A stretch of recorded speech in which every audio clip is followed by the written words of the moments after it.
January 19th, 2026. A 64-year-old sewer pipe beneath the Clara Barton Parkway collapses. Over the next 3 weeks, 240 million gallons of raw sewage, more than the entire tidal basin holds, floods into the Potomac River, the drinking water source for 4 million people. The pipe had been failing for years. The permits to fix it were blocked for 8 years. What collapsed beneath that parkway wasn't just concrete. At 7:38 a.m. on January 19th, 2026, alarms blared in the DC Water Control Room. A sudden loss of pressure registered on the Potomac Interceptor, the massive 6-foot-wide sewer line running beneath the Clara Barton Parkway. Operators watched as flow meters, calibrated for 60 million gallons per day, showed the pipe emptying straight into the Potomac. Within minutes, a field engineer dispatched to the site confirmed what the instruments already suggested. Raw sewage was erupting from a gaping rupture, the air thick with the stench of untreated waste. The breach was not a trickle, it was a torrent. Every hour, nearly 2 million gallons of sewage poured into the river, the volume mounting with each passing minute. By the time a temporary siphon line was hastily rigged later that morning, the river had already received tens of millions of gallons. The scale of the disaster quickly dwarfed early estimates. By the end of the uncontrolled discharge, more than 240 million gallons had entered the Potomac, enough to fill the entire tidal basin and then some. The Potomac Interceptor, built in 1962, stretches 54 miles and serves as the main artery for wastewater from suburbs across Maryland and Virginia into Washington, D.C. For decades, the pipe had carried up to 60 million gallons per day beneath Parkland and neighborhoods, mostly out of sight and out of mind. But now, the failure was impossible to ignore. The Potomac River, drinking water source for 4 million people, was receiving untreated sewage at a rate and scale never before recorded in the region. Inside the control room, staff scrambled to activate emergency protocols. Real-time data showed not only the staggering flow, but also the immediate spike in contamination. E. coli levels at monitoring stations soared to hundreds of times above EPA safety thresholds within hours.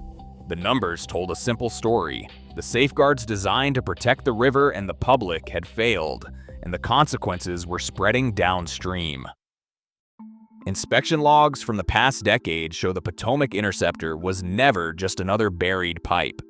Stretching 54 miles beneath Parkland and suburbs, it carried up to 60 million gallons of wastewater each day, enough to fill the tidal basin in 3 days. Built in 1962, the line was already past the typical lifespan for reinforced concrete. Engineering teams flagged the Clara Barton segment as a point of concern as early as 2018, when a DC Waterfield report documented boulders pressing against the exterior wall. The hazard was entered into the agency's asset database, yet no work order followed. The reason was simple. Any maintenance or inspection along this corridor required a permit from the National Park Service. For 8 years, those permits were delayed or denied, with each review cycle citing historic preservation rules or staffing shortages. Internal assessments between 2017 and 2024 cycled through 7 inspection rounds, but the 2018 boulder note was left out of the executive summaries. In February 2024, a separate branch of the Interceptor in Fairfax County collapsed. That breach was caught before it reached the river, but the post-mortem found corrosion at a pipe joint, a warning for the rest of the system. Still, the Clara Barton segment was rated as non-critical, and the boulders remained untouched. By the time Congress questioned DC Water in May 2026, the cost of repairing the failed segment had tripled in 4 months. Chief Executive Officer David Gadis admitted on record that 3 other high-priority sections needed urgent work but could not provide their locations. The paper trail reveals a pattern. Warning signs spotted, red flags logged, but action stalled by bureaucratic inertia and fractured oversight. The collapse was not a surprise. It was the end of a long, visible decline. By midday on January 19th, water quality teams from the EPA and Maryland Department of the Environment had set up a network of monitoring stations downstream of the breach. The first test results told a blunt story. E. coli counts hit 1,200 colony-forming units per 100 milliliters, almost 10 times the federal safety limit for recreation. Within 48 hours, readings at the McLean and Potomac stations climbed to 2,400 colony-forming units, and enterococci levels spiked as well. These numbers weren't just technicalities. At every site, the river's water failed to meet EPA standards by orders of magnitude, forcing health officials to issue sweeping advisories against swimming, fishing, and even walking dogs along the shore. The Washington Aqueduct, which draws from the Potomac to supply drinking water to the district, recorded a sharp increase in total coliforms by January 23rd. Operators activated the reserve buffer, relying on the system's 24 to 48 hours of stored water to buy time while treatment protocols adjusted. For nearly 3 weeks, daily sampling logs tracked the slow decline of pathogens, but it wasn't until February 8th, when the last uncontrolled overflow was finally contained, that the river's readings dropped below advisory thresholds. For 4 million people, the only barrier between contamination and the tap was a narrow window of engineered reserve and the hope that no second disaster would strike before the water cleared. Every attempt to repair or even inspect the Clara Barton segment ran into a wall of paperwork. Under federal law, any work along this corridor required a permit from the National Park Service, since the pipe runs beneath the C&O Canal National Historical Park. The process was supposed to safeguard historic resources, but in practice, it became a choke point. Internal emails obtained through the Freedom of Information Act show DC water permit coordinators submitting application after application, each routed through a maze of National Park Service offices. Routine requests for camera inspections or minor repairs could sit for months, sometimes over a year, awaiting clearance from the Cultural Resources Office or the Section 106 Review Committee. By 2021, new policies demanded that every project include a climate resilience addendum and a separate impact assessment if the work was within 30 feet of a listed historic feature. Staffing shortages made things worse. National Park Service records from late 2025 confirm a 22% vacancy rate, with permit backlogs stretching to 75 days for even basic maintenance. The 2018 request to widen an access road for crane work was denied outright, forcing a costly redesign and delaying action on the boulder hazard. When DC Water flagged the segment as high risk in late 2025, it was too late for a proactive fix.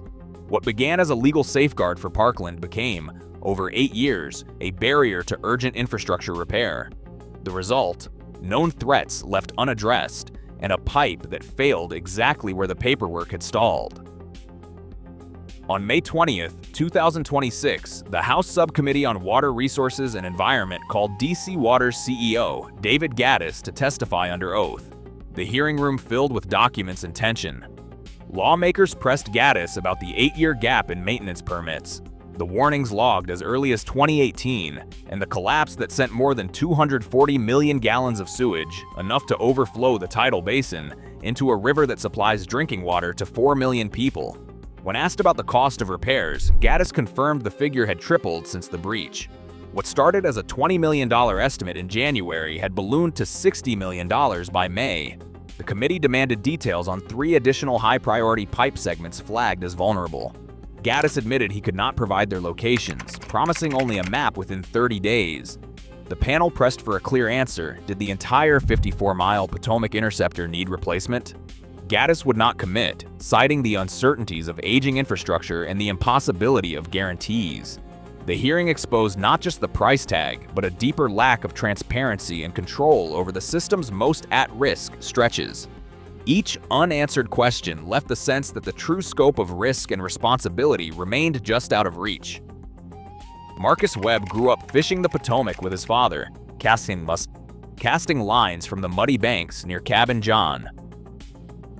For his family, the river was more than a backdrop. It was ritual, memory, and trust in the water's promise. On the morning after the collapse, Marcus stood at his usual spot and watched the brown plume spread. The smell hit first, then the sight of warning signs nailed to trees. No fishing, no swimming, no contact. He called his father, who hadn't missed a spring shad run in 40 years. This time, there would be no trip. The river they knew was off limits, not by choice, but by decree. Community voices like Marcus's filled the DC Water hotline and local forums. Parents canceled scout outings. Riverkeepers documented dead fish and floating debris. For weeks, the Potomac's banks emptied of dog walkers and joggers.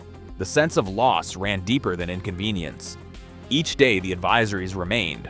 Trust in the water faded a little more.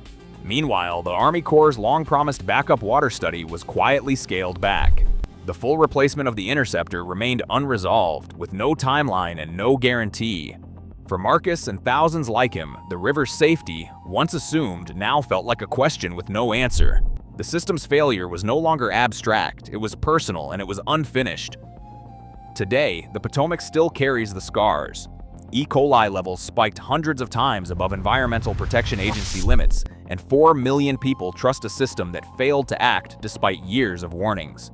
Until accountability matches the scale of risk, every glass drawn from this river holds a question. Share your thoughts below.